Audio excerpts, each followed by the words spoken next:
నమస్తే, welcome to cube TV. నేను మీ anchor Anil. Cinema ఇండస్ట్రీకి సంబంధించి కూడా ప్రముఖ కొరియోగ్రాఫర్గా ఉన్న జానీ మాస్టర్కి ఇష్యూకి సంబంధించి కూడా ఒక చర్చనీయాంశంగా మారింది. సో ఎక్కడికి వెళ్ళినా జానీ మాస్టర్ అనే ఒక పేరు అయితే ఇప్పుడు వైరల్గా మారింది. ఎందుకంటే గతంలో తనను చూసుకున్నట్టయితే తను కష్టాలు పడి కూడా తను ఒక నేషనల్ కొరియోగ్రఫీగా ఎదిగిన కాబట్టే కొంతమంది తనని ఇబ్బంది పెడుతున్నారని చెప్పి కూడా ఒక వర్షన్ చూసుకుంటే, సో తన వైఫ్ మాట్లాడిన వర్షన్ కూడా మనం చూసుకుంటే, సో నా భర్తని కావాలనే ఇబ్బంది పెట్టారంటూ కూడా జానీ మాస్టర్ వైఫ్ చెప్తుంది. సో కొంతమంది అభిమానులు కూడా జానీ మాస్టర్ మంచోలు అని చెప్పి కూడా అసోసియేషన్ సంబంధించి కూడా చెప్తున్నారు. కాదు నన్ను అంటూ కూడా తను 6 ఉన్నప్పుడు తనపై అంటూ కూడా పలుమార్లు తనను కొట్టాడు. ఖైరమాన్లో కూడా కొరియోగ్రాఫర్ ఒక అమ్మాయి పేరు మనం మెన్షన్ చేయొద్దు కాబట్టి సో ఆ అమ్మాయి కేసు వేయడం జరిగింది. సో మరి ఇంతకు ముందుకే జానీ మాస్టర్ని ఉప్పర్పల్లి కోర్టులో సబ్మిట్ చేసి దాని తర్వాత 14 రోజులు చెర్లపల్లికి రిమాండ్కి అయితే తరలించారు. ఇదే అంశానికి సంబంధించి ముఖ్యంగా మనం మాట్లాడుకోవాల్సి వస్తే ఫిలిం ఇండస్ట్రీ. సో ఈ ఇండస్ట్రీకి సంబంధించి ఒక్కదాని తర్వాత ఒకటి తెరపైకి ఒక్కొక్క అంశం వస్తుంది. సో మొన్నటిదాకా రాస్తారు లావణ్య వర్షన్ మనం చూస్తున్నాము. సో అది మరొకరి ముందే జానీ మాస్టర్ అని చెప్పి కూడా ఈ ఇష్యూ మనం చూస్తున్నాము. సో ఆల్రెడీ తను రిమాండ్కి 14 రోజులు రిమాండ్కి అయితే తను తరలించారు. ఇదే అంశానికి సంబంధించి సో ఇండస్ట్రీలో ఏ సమస్య వచ్చినా సో తన గొంతు ఇప్పుతుంటాడు. సో నిజాన్ని నిర్భయంగా చూపించే వ్యక్తుల్లో ప్రముఖ నిర్మాత నట్టి కుమార్ గారు కూడా ఉంటారు. సో ఇదే అంశానికి సంబంధించి సార్తో మాట్లాడి మరిన్ని విషయాలు తెలుసుకుందాం. సార్ నమస్తే. సార్ నమస్తే. ఎలా ఉన్నారు సార్? బాగున్నారు సార్. సూటిగా అడుగుతున్న క్వశ్చన్ అయితే సినిమా ఇండస్ట్రీ, అసలు సినిమా ఇండస్ట్రీలో తప్పుని తప్పుగా ఒప్పుని ఒప్పుగా చూపించే వ్యక్తుల్లో మీరు ఒకరు ఉంటారు. అసలు సినిమా ఇండస్ట్రీలో ఏం జరుగుతుందంటే ఏం చెప్తారు సార్ మీరు? అసలు సినిమా ఇండస్ట్రీలో సినిమాలు జరుగుతున్నాయి, సినిమా ఇండస్ట్రీలో షూటింగ్లు జరుగుతున్నాయి. సినీ కార్మికుడు బతకటానికి కొన్ని లక్షల మందికి ఉపాధి కల్పిస్తుంది. సినీ ఇండస్ట్రీ అనేది ఒక మహావృక్షం. ఈ సినిమా ఇండస్ట్రీ కూడా అన్ని సంస్థల్లాగే అన్ని దాంట్లోలాగే ఉంటుంది. ఇక్కడ ఆడవాళ్ళు ఉంటారు, మగవాళ్ళు ఉంటారు, వయసు గల వాళ్ళు ఉంటారు, అమ్మాయిలు ఉంటారు, అబ్బాయిలు ఉంటారు. అది అన్నీ జరుగుతూ ఉంటాయి. సినిమాని సినిమాలాగానే చూడాలి. కానీ కొంతమంది దీన్ని కుట్ర పని సినిమా ఇండస్ట్రీని ఈజ్ ఎంటర్టైన్మెంట్ కాబట్టి దాన్ని మొత్తం టోటల్గా రిలేషన్షిప్లో ఉన్నంత వరకు ఉంటారు. బాగానే బయటకు వచ్చి నాకు అన్యాయం జరిగింది ఈజ్ లవ్ అఫేర్లో ఎలా బయట జరుగుతుందో ఇక్కడ కూడా ఇండస్ట్రీలో కూడా ఎలాగ జరుగుతుందో బదలాం చేస్తూ ఇలాంటివి జరుగుతూ ఉంటాయి. అంటే సినిమా ఇండస్ట్రీకి సంబంధించి ఇవన్నీ జరుగుతున్నాయని చెప్పి ఆ షూటింగ్ కానీ ఆ కార్మికులు కానీ ఇవన్నీ మంచిగా జరుగుతున్నాయని చెప్పి మీరు అంటున్నారు. కానీ జనాల వర్షానికి వస్తే కమిట్మెంట్స్ బాగా నడుస్తాయి. ఇండస్ట్రీకి వెళ్ళాలంటే కమిట్మెంట్ పక్కా అని చెప్పి కూడా ఒక చర్చనీయాంశంగా మారింది. ఎందుకంటే ఒకదాని తర్వాత ఒక ఇష్యూస్ ఇండస్ట్రీకి సంబంధించి మనం చూస్తాం కాబట్టి సో దీనికి మీరేం సమాధానం చెప్తారు? మాట్లాడుతానండి. ఆడపిల్ల మగవాడి ఇద్దరు ఉంటప్పుడు క్యాస్టింగ్ కౌచ్ ఉంటుంది. లవ్ అవ్వచ్చు, రిలేషన్షిప్ అవ్వచ్చు, ఏదైనా మేబీ అవ్వచ్చు. వాళ్ళు ఇష్టపడితే ఎవరైనా చేయగలుగుతారు. వాళ్ళు ఇష్టపడితే మనం ఎవరైనా చేయలేం. నేను అడుగుతుంది 2 విషయాలు. నీలో టాలెంట్ ఉంటే, నీలో పట్టుదల ఉంటే మహానటులు మా మొత్తం టోటల్ క్యారెక్టర్ ఆర్టిస్టులు ఎక్స్ట్రాడినరీ వచ్చారు. వీళ్ళందరూ కూడా ఈరోజు కొన్ని వేల మంది ఈరోజు అందరూ సినిమా ఇండస్ట్రీలో బతుకుతున్నారు. వాళ్ళందరూ వచ్చిన పొజిషన్ ప్రకారం ఈరోజు మాట్లాడిన ప్రకారం ఎవరైనా మరి వాళ్ళందరూ కూడా మీరన్న కమిట్మెంట్లతోనే వచ్చారా అంటే వాళ్ళు అలాగే బదలాం చేద్దామా? నేను మాట చెప్పండి, అలాగే బదలాం చేద్దామా? నెంబర్ 1. నెంబర్ 2, మీరు అడిగిన ప్రశ్నకి వాళ్ళు ఎవరో ఒకరు వచ్చి మాకు కమిట్మెంట్ అడుగుతున్నారు, ఇది అడుగుతున్నారు. ఎవరు అడగమన్నారు మిమ్మల్ని? కమిట్మెంట్ చెప్పుతో కొట్టండి. కమిట్మెంట్ అడుగుతున్నారు అంటే నువ్వు అంత వీకా? లేకపోతే నీకు మొత్తం రాత్రి హీరోయిన్ అయిపోదు అనుకుంటున్నావా? లేకపోతే రాత్రి నువ్వు మొత్తం గొప్ప డ్యాన్స్ మాస్టర్ అయిపోదు అనుకుంటున్నావా? అలాంటప్పుడు నీ వీక్నెస్ అవతలోడు మొత్తం టోటల్గా నీ క్యాష్ చేసుకుంటున్నాడు. ఆ చేసుకునేటప్పుడు నువ్వు దేనికి నీ వీక్నెస్ కొలుస్తూ నువ్వు లొంగిపోయి నువ్వు ఆల్రెడీ రిలేషన్షిప్లో నువ్వు పెద్ద హీరోయిన్ అయిపోయి తర్వాత మోసపోయానని అంటున్నావు. తప్పు అంటాను నేను. చెప్పుతో కొట్టు, పిల్టు పట్టుకో, ఆది పరాశక్తి అవ్వు. అంతే తప్ప ఏదో నేను ఇండస్ట్రీలోకి వచ్చేద్దాం అనుకుంటానండి, నేను కమిట్మెంట్ ఇచ్చేసిన తర్వాత నన్ను పెద్ద హీరోయిన్ చేసేస్తాను. మోసం చేసేవాడు ఉంటాడు, మోసపోవడం నీ తప్పు కదా. మాయి చేసేవాడు ఉంటాడు, మా దగ్గరికి వెళ్ళడం నీ తప్పు కదా. నేనేమంటానంటే మానం గొప్పదా, ప్రాణం గొప్పదా, లేకపోతే హీరోయిన్ గొప్పదా అని అడిగితే మానం ప్రాణమే గొప్పది. మనం ఆ బతికి రోడ్డు మీద పాసి పని చేసుకునే బతకొచ్చు. మనం అవతలవాడు అడిగేటప్పుడు అవతలవాడిని లాగి కొట్టే దమ్ము మనకు ఉంది. ఈ సినిమా ఇండస్ట్రీ ఎడారులో ఉండేటప్పుడు కలకత్తా ఇష్యూ అవ్వచ్చు, నిర్భయ ఇష్యూ అవ్వచ్చు, లేకపోతే దిశ ఇష్యూ అవ్వచ్చు, వాళ్ళకి గత్యంతరం లేని పరిస్థితిలో ఒక గ్యాంగ్ రేపులు జరిగితే దేశం అంతా చుట్టాలు కాదు పట్టాలు కాదు ఒకటై ఆ మహిళకి చేతిరెట్టి దండం పెట్టి కొవ్వొత్తులు ర్యాలీ చేసి శిక్ష వెయ్యాలి, ఉరిశిక్ష వెయ్యాలి అని ఫైట్ చేసిన రోజులు ఉన్నాయి కదా. మీరు ఆడపిల్లకి ఎప్పుడు కూడా అండదండలుగా ఉండటానికి మన ఏ ఇండస్ట్రీనే కాదు అన్ని దిక్కలా ఉంటుంది కదా. 2018 ఒక కమిటీ వేసేటప్పుడు మీరు చెప్పిన ఏదైతే ఉన్నాయో బాత్రూమ్స్ లేవు, మాకు సెక్యూరిటీ లేదు, రాత్రి 2 గంటలకు 1 గంటకు షూటింగ్ అవుతుంటే మేము రావడం ఇబ్బంది అవుతుంది. ఆ ఇబ్బందులన్నిటికీ కూడా మీకు వాష్రూమ్స్ కానీ సీసీ కెమెరాలు కానీ మీరు ఎక్కడైనా సరే కూర్చునేటప్పుడు మీ సి టీమ్స్ లేడీ పోలీసులు కానీ నియర్ బై పోలీస్ స్టేషన్లో మేనేజర్ కంపల్సరీ మీ షూటింగ్ అవుతుంది, ఇంత టైం అవుతుంది అన్నీ మీకు పెట్టాలనే రూల్స్ అండ్ రెగ్యులేషన్స్ ఇప్పుడు ఏదైతే కమిటీ ఉందో ఆ కమిటీ కదా అన్ని సిఫార్సు చేసింది.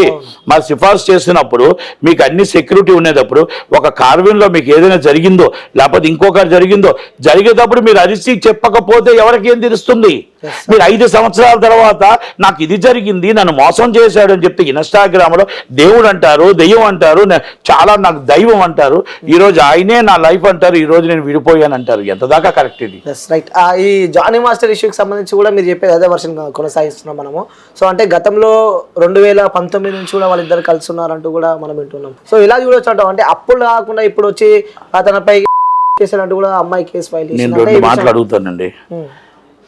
ఆ అమ్మాయి 2019 ఆ అమ్మాయి అంటున్నారు is a mother already security.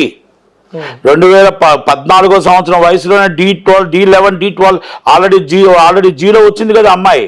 G అవ్వచ్చు లేకపోతే ఏదైనా ఛానల్లో వచ్చింది కదా. వచ్చినప్పుడు అక్కడ ఆల్రెడీ అమ్మాయి సెక్యూరిటీ మదర్ ఉంది కదా. మదర్ ప్రోత్సహించిందా? మదర్ మీద కూడా కేసు పెట్టాలి కదా. మదర్ లేకుండా సింగిల్గా రాలేదు కదా. జానీ మాస్టర్ 2019 కార్డు ఎవరు ఇచ్చారు, ఎలా షూటింగ్ చేశారు, ఆ కార్వేన్లో ఎలా జరిగించారు? ఆ మదర్ లేదా? మదర్ ఎక్కడైనా బయటికి వెళ్ళిందా? మదర్కి 5 సంవత్సరాలు చెప్పలేదా? చెప్పకుండానే జరిగిందా? మరి చెప్పకుండానే ఇన్స్టాగ్రామ్లో 5 సంవత్సరాలు మొత్తం టాప్ హీరోస్లో కొరియోగ్రాఫర్, అసిస్టెంట్ కొరియోగ్రాఫర్గా ఈజ్ ఆల్మోస్ట్ ఈజ్ ఇండియా హీరోలు అందరితో కూడా ఆమె టాప్ కొరియోగ్రాఫర్గా పేరు తెచ్చుకుందంటే జానీ మాస్టర్తో కలిసి జానీ మాస్టర్ లేనిదే నేను లేను అని మన అన్నింటిలో చూసుకుంటే ఆ అమ్మాయి వస్తుంది కదా. ఆ రోజు ఎన్ని రిలేషన్షిప్లు ఈ రోజు ఏమైపోయాయి అంటే పోక్స్ చట్టం కంపల్సరీ వర్తిస్తుంది కాబట్టి ఆ అమ్మాయి అది ఆల్రెడీ పోలీసులు మనకు కంపల్సరీ పెడతారు వదిలేసి ఇన్వెస్టిగేషన్ నడుస్తుంది. ఆ రోజు అక్కడ ఎవరెవరు ఉన్నారో వాళ్ళ మీద పెట్టాలి.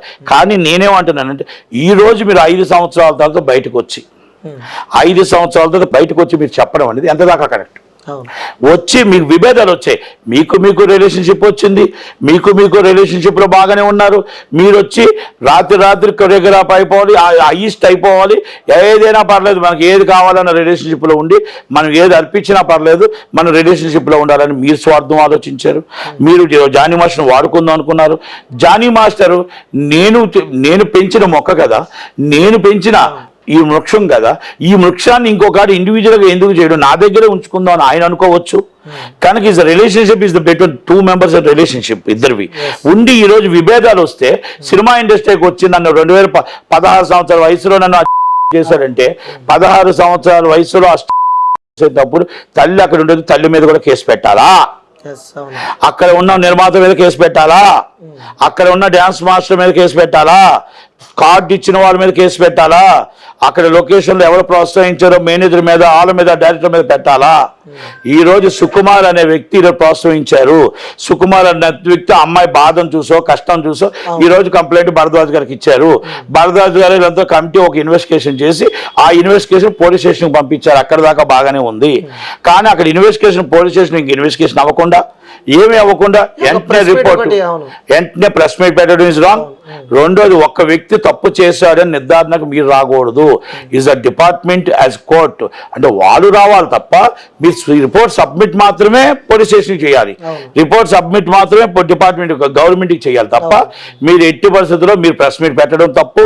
మీ దానికి ప్రాథమికత లేదు. మీరు ఆల్రెడీ మీరు వచ్చి ఒక వ్యక్తిని నిర్దోషిగా తేల్చే రైట్ మీకు లేదు.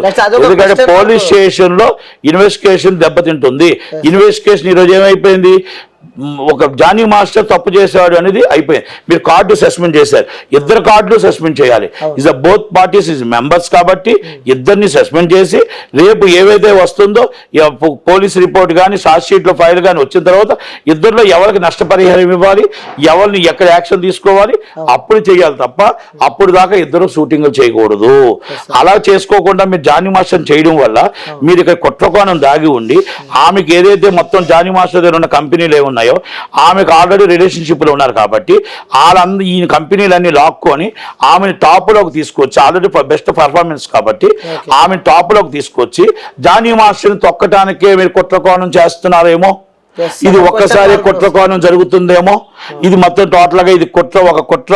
అది సుకుమార్ గారు కలడం ఏంటి, సుకుమార్ గారు చెప్పడం ఏంటి, రాత్రి భరద్వాజ్ గారు ఇమీడియట్లీ పోలీస్ స్టేషన్ చెప్పడం ఏంటి, మళ్ళీ టోటల్ రాత్రి ఈయన వచ్చి ఒక్కరే తప్పు చేశారని చెప్పడం ఏంటి. ఇది భరద్వాజ్ గారు చేసిన, భరద్వాజ్ గారికి జనసేన అంటే కోపం, పవన్ కళ్యాణ్ గారు అంటే కోపం. అలాంటప్పుడు దాన్ని ఇరికిచ్చాలని చూసాడేమో. ఇస్ ద ఫెడరేషన్ ప్రెసిడెంట్, మాజీ ప్రెసిడెంట్, కార్మిక నాయకుడు. తెలియదా ఆయనకి తెలియదా రూల్స్ అండ్ రెగ్యులేషన్స్? 16 సంవత్సరాల వయసులో కార్డు ఇవ్వద్దని తెలియదా? ఎక్కడ షూటింగ్ జరిగింది, ఏ హోటల్లో జరిగింది, ఎక్కడ జరిగింది, నిజ నిర్ధారణ కమిటీ తీసుకోకుండా మీరు ఎలాగ అనౌన్స్ చేస్తారు ప్రెస్ మీట్? ఎలాగ మీరు తప్పని చెప్తారు? పోలీసులు కదా చెప్పాలి, కోర్టు కదా చెప్పాలి. మరి పోలీస్ స్టేషన్లో కోర్టులు ఎందుకు? మనం రిపోర్టు సబ్మిట్ చేసేదాకానే ఉంది, మనం నిజ నిర్ధారణ చేసుకొని మనం కంప్లైంట్ ఇచ్చేదాకానే ఉంది. అది ఆ రైట్. అక్కడ తర్వాత దీనికి ప్రాథమికత లేదు. ఇది compulsory. Report submitted is government, report submitted is police station.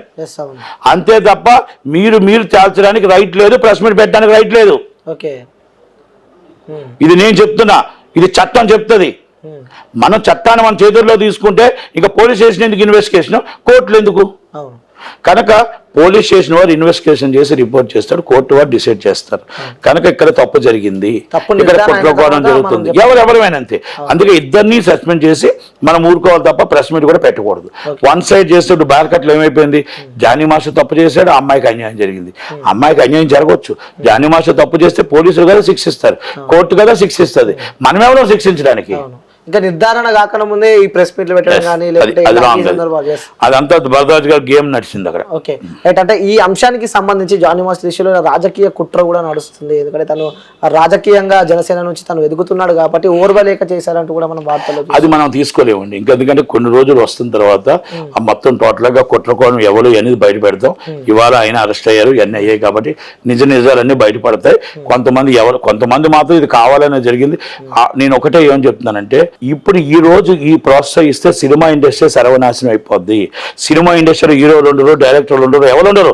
ఎప్పుడో ఎవరో ఒక హీరోయిన్కి ఛాన్స్ ఇవ్వలేదని చెప్పి అది వస్తేప్పుడు పలానా హీరోయిన్ వచ్చి ఏం చెప్తుందంటే, ఎప్పుడో 5 సంవత్సరాల క్రితం పలానా హీరో నన్ను చేశాడు, పలానా హీరో నన్ను ఇబ్బంది పెట్టాడు, తీసుకెళ్ళి ఆనేసాడు హీరోని, పలానా డైరెక్టర్ నన్ను చేశాడు, పలానా డైరెక్టర్ నన్ను ప్రాబ్లం చేశాడు అంటే వ్యక్తిగత కక్షలతో కూడా చేస్తే సినిమా ఇండస్ట్రీలో ఎవరు మిగలవు.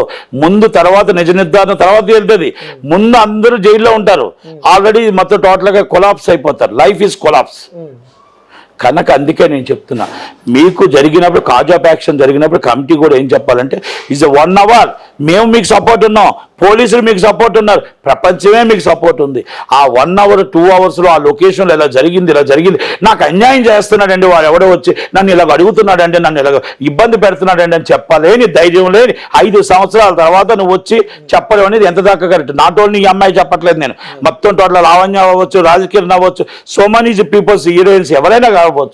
మీరు ఆ రోజు మీకు జరిగిన తర్వాత చెప్పుతో మీరు కొట్టలేక మీకు ఆల్రెడీ మీ స్వార్థం కోసం, మీరు పెరగడం కోసం మీ జీవితాన్ని అర్పించి మీరు ఈరోజు మీకు విభేదాలు వచ్చి ఇండస్ట్రీ మీద తీసుకొచ్చి ఎంతోమంది అక్క చెల్లెల్ని, ఎంతోమంది అమ్మల్ని, ఈరోజు మా మహా నటుల్ని ఎంతోమంది ఇండస్ట్రీ పైకి తీసుకొస్తే ఇండస్ట్రీని బదనాం చేయడం ఎంతదాకా కరెక్టు అని నేను అడుగుతున్నా. పోలీసు వారు ఇన్వెస్టిగేషన్ చేస్తారు, తప్పు చేస్తే జానీ మాస్టర్ మీద శిక్ష పడుతుంది, అది ఈజ్ డిఫరెంట్. మా ఇండస్ట్రీని బదనాం చేస్తుంటే ఎదుదాకా కరెక్ట్. నేను సోషల్ మీడియాలో చాలా మందికి కొంతమంది రోక్స్ పెడుతున్న వాళ్ళందరికీ నేనేం చెప్తున్నానంటే, వార్నింగ్ ఏం చెప్తున్నానంటే, ఇండస్ట్రీలో అందరూ ఇలాంటి వాళ్ళు కాదు. మీరు మాట్లాడుతున్నట్టు మీ ఇష్టం వచ్చినట్టు ఇండస్ట్రీలో అందరూ ఇలాంటి వాళ్ళే, మొత్తం టోటల్గా నైట్కి వచ్చేస్తారు, వచ్చేస్తారు, నువ్వు ఏదైతే పెడుతున్నారో ఒకటే చెప్తున్నా, నీకు అక్క ఉంది, నీకు చెల్లు ఉంది, ఇది మా ఇండస్ట్రీ కదా, ప్రతి ఇండస్ట్రీలోనే ఒకటి జరుగుతుంటుంది. ఎవరో ఒక కలుపు మొక్కలు ఉంటారు, ఒకళ్ళు చేసిన తప్పక అందరూ తప్పు చేయరు. అలాగే గవర్నమెంట్ ఆఫీసులు అవ్వచ్చు, ఒక ఆడపిల్ల మగాడు ఉండేటప్పుడు ఇలాంటివి జరుగుతూనే ఉంటాయి. దయచేసి కాస్టింగ్ కౌచ్ లేదు అని నేను చెప్పట్లేదు. బలవంతపు చేసేటప్పుడు నేను